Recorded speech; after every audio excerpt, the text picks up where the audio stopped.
இப்போ Lal chicken ready பண்ணி வச்சுருக்கோம். இப்போ இதை எப்படி பண்ணணும்னு பார்க்கலாம் வாங்க.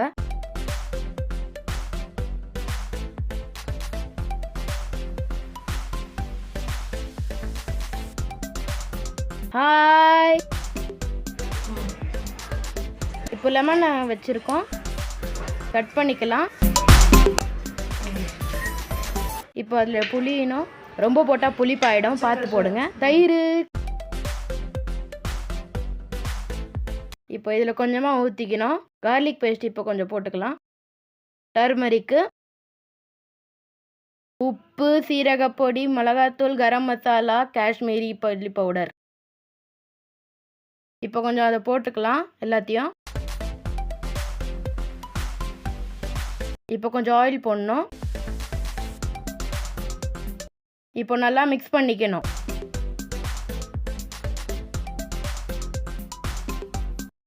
எப்படி வந்திருக்கு பார்த்தீங்களா? 1/2 அன் ஹவர் ஊற வைக்கணும். இதை மிக்ஸி ஜார் எடுத்துக்கலாம். இப்போ 2 வெங்காயமும் 3 தக்காளி போட்டு நல்லா அரைச்சிக்கலாம்.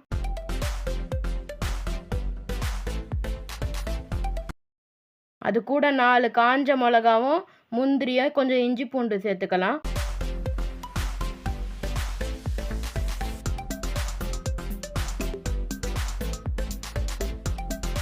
இப்போ நல்லா இதை மெய்யாக அரைச்சிக்கலாம். இந்த மாதிரி வந்துடணும் அரைச்ச உடனே. இப்போ இது ரெண்டுத்தையும் மிக்ஸ் பண்ணலாம்.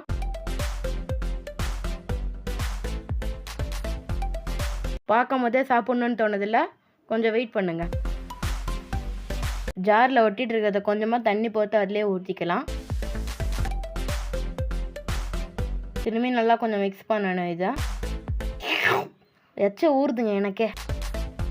இப்போ அடுப்பை பற்ற வச்சு பேன் எடுத்து வச்சுக்கலாம். இப்போ ஒரு துண்டு பட்டர் போட்டுக்கணும். செம்மையாக உருகுதுல. ஆயில் கொஞ்சம் ஊற்றிக்கலாம்.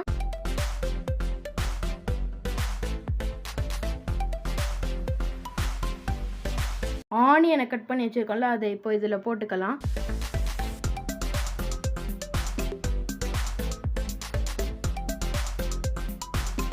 இப்போ இதை நல்லா கோல்டன் ப்ரௌன் ஆகிற வரைக்கும் வதக்கலாம்.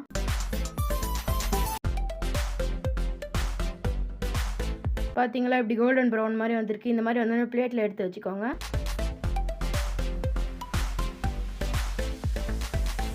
அதே எண்ணெயில் 2 பட்டை, 1 ஏலக்காய், 1 லவங்கம் போட்டு அதுக்கப்புறம் மேரினேட் பண்ணி வச்ச சிக்கனை போட்டுக்கலாம்.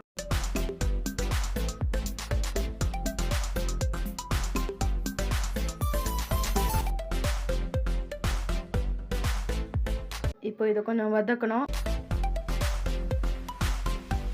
கொஞ்சம் கொத்தமல்லி தூவிக்கலாம்.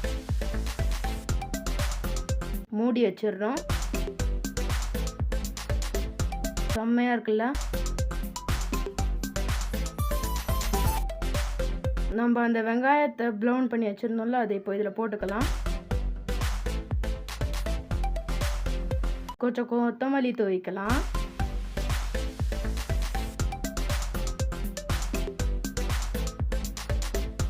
Lal chicken ready.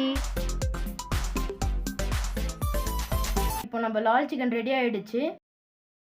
வீட்டில் ட்ரை பண்ணிவிட்டு நல்லா இருந்தால் கமெண்ட் பண்ணுங்கள். பாய்.